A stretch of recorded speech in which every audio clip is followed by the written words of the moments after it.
हाँ भाई, क्या है भैया, ये बात है दो मुल्कों की जो एक साथ मार से वजूद में आए और एक ही साथ आजाद हुए, लेकिन उन दोनों मुल्कों के प्राइम मिनिस्टर्स ने कल अपने अपने फेसबुक पे क्या शेयर किया। एक तरफ नरेंद्र मोदी ने शेयर किया, ISRO को कंग्रेचुलेट किया कि वो कमर्शियल 36 सैटेलाइट्स लेके स्पेस में गए। दूसरी तरफ मियां शहबाज शरीफ के फेसबुक पे क्या था, आटे की लाइन का जायजा ले रहे हैं कि आटा सही रेट पे मिल रहा है कि नहीं, और वो भी जो आटा है उसकी रिपोर्ट आई है वो जानवरों को खिलाने वाला होता है जो यहाँ पे इंसान खा रहे हैं। अब ये रातों रात नहीं हुआ है, इसके लिए आपको 40-50 साल पीछे जाना पड़ेगा। मुल्कों ने अपनी अपनी तरजीहात सेट की होती हैं। शायद एक पॉइंट होगा कि इंडिया और पाकिस्तान एक ही पेज पे थे या एक ही दिशा में जा रहे थे, लेकिन वो फास्ट एंड द फ्यूरियस के सीन की तरह गाड़ियां अलग हो गई और हमने डिसाइड किया कि पूरी दुनिया की लड़ाइयां हम अकेले लड़ेंगे और पूरी दुनिया पे हम कब्जा करेंगे। दुनिया कमर्शियलाइजेशन की तरफ जा रही है, इंडस्ट्रियलाइजेशन की तरफ जा रही थी। हम जो है फैक्ट्रियां बंद करके जो है बस एक ही फैक्ट्री चलाने की कोशिश कर रहे थे। जिन दो भाइयों की, मुसलमान भाइयों की लड़ाइयां भी हमने जिम्मे ले ली कि हम लड़ लेते हैं, उनकी भी दोस्ती किसी और ने आके करा दी, खल्ली वल्ली, वो भी हमारा नलका बंद हो गया। तो भाई तरजीहात होती हैं तभी मुल्क आगे जाता है। 80s में इंडिया ने समझ लिया था, या उससे पहले से ही मिडिल क्लास पेरेंट्स को उन्होंने एम्पावर किया और मिडिल क्लास ने अपने बच्चे पढ़ाए, पेट काट काट के IIT भेजा। उसका शाखसाना आज आप देखते हैं माइक्रोसॉफ्ट, गूगल, एडोबी, हर जगह इंडियंस जो है अपनी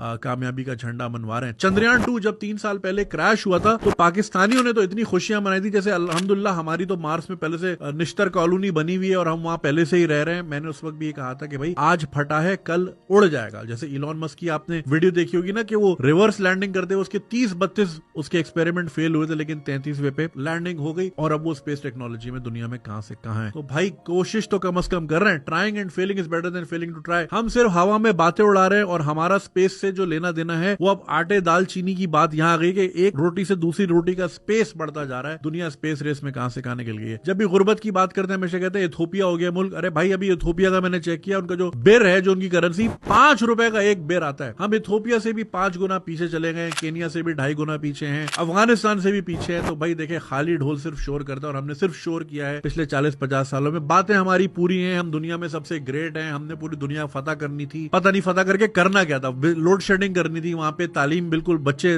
2 करोड़ बच्चे स्कूल से बाहर करने थे, दुनिया फतह करके करना क्या था। ये गेम प्लान कभी आज तक समझाया नहीं हमें। खैर खाली ढोल ज्यादा शोर करता और हमने हमेशा शोर किया। पिछले 50 साल से अगर आप खबरें उठा लें, अखबार उठा लें, आपको वही चीजें मिलेंगी। ये 1973 का डॉन है जिसमें लिखा है कराची में डकैती और मगिंग बढ़ गई और आज भी हम वहीं के वहीं खड़े हैं। टैक्स एमनेस्टी के भी सुना कि आप कितनी कटिंग्स देखते हैं, वहीं के वहीं खड़े हैं। सियासी अदम इस्तेहकाम है, उस वक्त भी हुकूमतें गिर रही थी, आज भी हुकूमतें गिरी हुई हैं, नजरों से भी गिरी हुई हैं, काम में भी गिरी हुई हैं, परफॉर्मेंस में भी। कोई एक इंडिकेटर ऐसा नहीं है होप का। पहले कम से कम होप वाले गाने तराने बन जाते थे तो उम्मीद रहती थी, अब वो भी नहीं आते। ठीक है ना। फिर लोग मुझे एयरपोर्ट पे पकड़े कहते हैं यार आप मायूसी फैलाते हैं, बच्चों को कहते हैं पाकिस्तान से बाहर चले जाए। अरे पाकिस्तान में रहने का कोई वजह तो बताएं, कोई एक इंडिकेटर दे दे कि भाई ये एजुकेशन की पॉलिसी है। मैं मानता हूं इसको 30 से 40 साल लगेंगे, अगर आज हमने डायरेक्शन सही की 40 साल बाद रिजल्ट आएगा, मगर मुझे वो आज तो दिखाओ कि भाई हमने ये यूनिफाइड पॉलिसी बना ली, इसको कोई नहीं छेड़ेगा, जो हुकूमत आएगी इसको नहीं छेड़ सकती। या इंडस्ट्रियल पॉलिसी है, या एनवायरमेंट पॉलिसी है, या पॉपुलेशन मैनेजमेंट, कोई तो चीज बता। कोई टीवी चैनल खोल ले, हर जगह एक ही चीज चल रही है, जमान पार्क पहुंचो, इस्लामाबाद निकलो, यही चल रहा है। तीसरी कोई बात ही नहीं है। आम आदमी की जिंदगी बेहतर लाने के लिए कोई बात नहीं हो रही और 1 बिलियन को हम तरस रहे हैं, जबकि हमारे पड़ोसी में ट्रिलियंस की इकोनॉमी है। यानी अगर आपके मोहल्ले में 2 अरबपति लोग रहते हैं और आप रोडपति हैं तो, और आप फिर चौड़े भी पूरे हैं, धमकियां भी आप पूरी लगाते हैं, तो भाई बेहतर ये है कि डंडा साइड में करके बंदा थोड़ा बात कर ले कि थोड़ा यार हमें भी सिखा दें। जिंदा रहेंगे तो मुल्क होगा भाई, इंसान होंगे तो मुल्क होगा भाई। तो इंसानों को रखने के लिए थोड़ा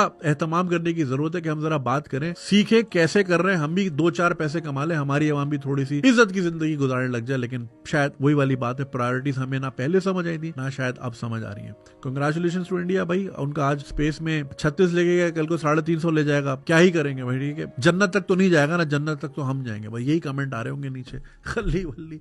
तो अफसोस होता है यार, सैड। दूसरी बात ये कि देखिए हमने इस तरह के कभी कोई ड्रामे भी नहीं बनाए ना जो इंस्पायर करे बच्चों को। आप मुझे बताएं 70 चैनलों में कोई एक साइंस का प्रोग्राम आता है इस मुल्क में? इस मुल्क का साइंस से कोई लेना देना ही नहीं है। कोई बच्चों का प्रोग्राम आता है, कोई क्विज कंपटीशन आता है, कुछ भी ना। ले देखे एक ही आता है, वो भी रात 11 बजे आपका भाई शुरू कर रहा है, उसी में कोई 4 सवाल होते हैं, वरना उसके अलावा कुछ भी नहीं आता। ठीक है, मैं वो देख रहा था, TVF वालों ने पिक्चर्स 2013-14 में बनाया था। वो स्टार्टअप की दुनिया, स्टार्टअप का कल्चर, पिच कैसे होती है, ये कैसे होती है, वो 8-9 साल पहले वो चीज बना चुके। हमने आज तक ये बनाई नहीं क्योंकि हमारे यहाँ कल्चर नहीं। हमारे यहाँ वही ससुर का बहू से चक्कर है, बहू देवर को देख रही है, देवर उसको देख रहा है, बस यही चीजें चल रही है हमारे यहाँ। डायनामिक्स इसी तरह की है, काम की कोई बात नहीं, ना कोई अच्छा शो आता, ना कोई अच्छी इंस्पायरिंग स्टोरी आती है। बस यही मंकी तमाशा लगा हुआ है और उसी का शाखसाना है कि आज हम लाइनों में खड़े हुए और कल लाइनों में लेटे हुए होंगे भाई। पर यही फ्यूचर है हमारा। खैर अल्लाह हामी और नासिर, लेकिन वही ना, सब चीज अल्लाह पे भी तो नहीं छोड़नी ना। अल्लाह ने भी बोला है भाई ऊंट तुमने खुद बांधना है, हिफाजत मैं करूंगा, तो हम बांध नहीं रहे, देख रहे मुआवजा हो जाए। पिछले दिनों दोस्त का इत्तेफाक हुआ करीबी मस्जिद में, तो इमाम साहब ने कहा या अल्लाह कोई मुआवजा हो जाए पाकिस्तान में। हम मुआवजों पे बैठे हैं, मुआवजों का वेट कर रहे हैं, मुआवजों से काम नहीं चलता भाई। मुआवजा आप खुद